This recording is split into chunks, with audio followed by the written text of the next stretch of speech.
Thank you guys. Thank you guys for joining me right quick. This is gonna be a quick little vid. I don't even know if I turn no music on. It actually don't matter, man. Fuck the music, man. I'm just gonna talk about this shit like it is, man. So for those who don't know, if you don't know now, you know, a random white boy gets picked up, goons beat him down and torture him on Facebook Live. And I'm sure we all know the story. This is my take on it. As someone from Chicago, man, and this is what's got me so pissed off about this. Most people do not think. They do not think at all.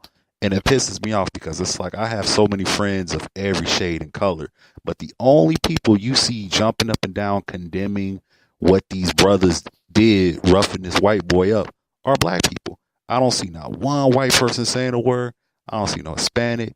I don't see no Martian. I don't see nobody saying nothing except black people. Now, for those of y'all, you don't have to be from Chicago to know this because a lot of areas in the world are like this. Chicago, you got the hood, and just to get to the suburbs, there's so many barriers and other lines you have to cross to even get to that area. So for people who are trying to set the narrative and saying that these brothers kidnapped him, meaning they drove into this white boy's neighborhood, snatched him up and drove him all the way to the hood, took him upstairs and beat him the fuck down and put it on Facebook Live, that they were able to accomplish all of that and get away with it for that long. These niggas must be Optimus Prime, Megatron, they a GTA character with every cheat code activated, because just to get to the suburbs, let's say hypothetically they do go to the suburbs. You got one, two, or three, you know, hood ass dudes rolling through the suburbs. So these brothers made it into the suburbs. No police stopped them. Nobody saw them up there. Nobody fucked with them. They just let these dudes drive around. You got this random white boy rolling down a block, skateboarding, playing with some Pokemon cards. I don't know what the fuck they do up there. And they just said, "Oh, let's get him." And they just run up and just snatch him up and throw him in the trunk, or they just throw him in the back seat. And they managed to drive all the way from the suburbs. Keep in mind, this is Chicago. So you got to make it through that lily white suburban neighborhood without getting stopped by the cops. Then after that, you got to go through the loop and the downtown area, past a whole bunch of police stations, and not get stopped by the cops. You got red lights, you got traffic, you got all these different factors, but they managed to get through that. Now, after they managed to get through that, they got to go through the tunnels. Then after that, they got to go through Chinatown, and then they got to roll through the hood to get to the crib. Now, keep in mind the travel time, the amount of time it's going to take to actually drive from point A to point B. So between all that time, nobody called the police. Nobody noticed that this random, slow, mentally disabled kid was missing for this long a period of time. So no one called the police. No one went out to look for him. No one filed a missing persons report. Nobody said a word about it. So that's why I think this whole story is BS. I don't think that young man is disabled. I think personally they needed a reason for him being down there. Why the hell is this young white boy down here in the hood? Why is he down there in the first place? Oh, he's disabled. But you notice they didn't want to say what his disability was, right? What's his disability? Did the news ever say what his disability was, or did they just say he was disabled? What's his disability? Does he have cerebral palsy? Okay, cerebral palsy is one thing, but that don't make you that out of your mind dumb, because evidently for the first X amount of years of your life, you didn't go down there. So what clicked in your head to make you want to go down there so badly? Now, I think personally, if they did manage to pull off this Super Mario Brothers, X-Men heist, snatch a motherfucker up, GTA style, and get them back to the hood, unnoticed and all that stuff, and then they was just messing with him for no reason, then yeah, lock him up, throw away the key. Well, no, don't do that, because there was a case actually, I think it was in Idaho or some state, where you had a whole football team shoving coat hangers up this disabled black teammates behind and sodomizing and raping him, and they just gave them a smack on the wrist, like 3 months community service. So why don't we get these brothers and you know, the sister or two who did this 3 months of community service, like y'all gave them football players? That we know that's not gonna happen. But anywho, I think Donald Trump got these people heads pumped up.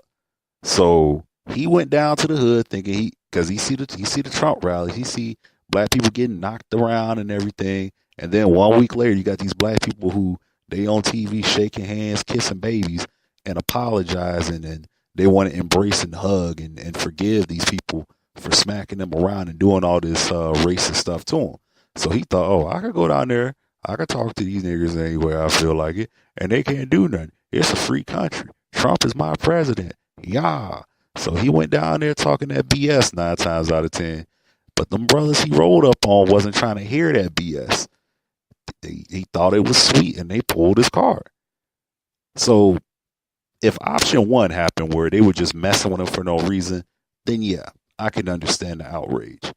But if it's option two, where you just got some dude who supports Trump, there's nothing wrong with supporting Trump, first of all. But when you go down there thinking you're going to spit this racist rhetoric to some hood-ass dude, them hood-ass dudes will, as you have seen what they will do to you. They'll probably do a lot worse than that. But straight up, man, no. Not every black person is going to sit down and be on that turn the other cheek stuff. Not all of us do that, man. You got some of these, cats who do that. Some people have a lot more to lose than others. In that situation, the only place they went wrong was putting it on Facebook Live. But, man, I have to wait to hear the full story. But I really caution people to just wait and hear the full story before they start passing judgment. Because we really do have to think about this. How do you, as a black man driving in Chicago, one of the most segregated states on the damn planet, how do you make it all the way to the suburbs, do a GTA snatch and grab, and then make it all the way back to the hood without nobody noticing that this quote-unquote disabled kid was gone for all that time? No phone calls, no nothing. But they managed to make it from there to there. Like, they didn't get stopped by the cops on the way. Nobody noticed, someone struggling in the back seat or nothing like that. No one thought that was suspicious, but I really do caution people to just really sit down and think about it. I really do. I think it's, damn, man. Well, you got Trump about to take the office in 2 weeks. I think they're going to take this. They're going to turn this into a rhetoric. They're going to turn it into Trump being the great white hope, saving the Klan from Black Lives Matter and all this other stuff. They're probably going to turn it into that. The media is going to spin it however they want to spin it right now. But damn, man. But that's all I got, man. I think it's complete insane that people are just jumping on all this stuff without, waiting on the facts and trying to see exactly what happened from both sides. What's the white boy side of the story? What's all the black kid side of the story? Was he just lost and they just snatched him up and did him like that? Or did they actually really do this GTA mission, snatch him up, bring him back down there, and want to play Reservoir Dogs on him? Or did he come down there on some Trump racist bullshit and they checked him? Now, preferably, I prefer the latter. I would prefer that he came down there talking that shit and they checked him, because more and more of these Peckerwoods need to see that happen. Not every black person is going to sit down and just be all cool with that shit. Some people will knock your block the fuck off. And I think more of that needs to be seen rather than this, we're just going to apologize and we're just going to just bend over and lube up and just, you can have your way with my asshole. I think more and more black people do need to stand up. But at the same time, we do have to be smart with how we maneuver. If y'all was fucking that dude up and beating his ass, okay, cool. But why'd you have to put it on Facebook Live for the whole world to see? And for the police to see your face, see your crib, get your address and all that? I just... but I digress. I'm out.